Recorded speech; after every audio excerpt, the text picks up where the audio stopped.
Good morning friends. দেখো আজকে একটু পুঁই শাক দিয়ে সব সবজি দিয়ে একটু তরকারি করছি।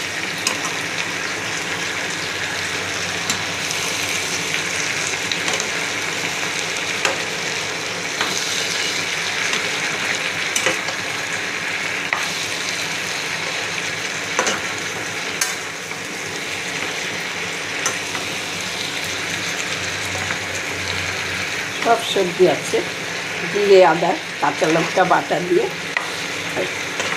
গোটা জিরে, শুকনো লঙ্কা ফোড়ন, সব পাঁচমিশালি সবজি, সঙ্গে একটু পুঁই শাকের আগা দিলাম।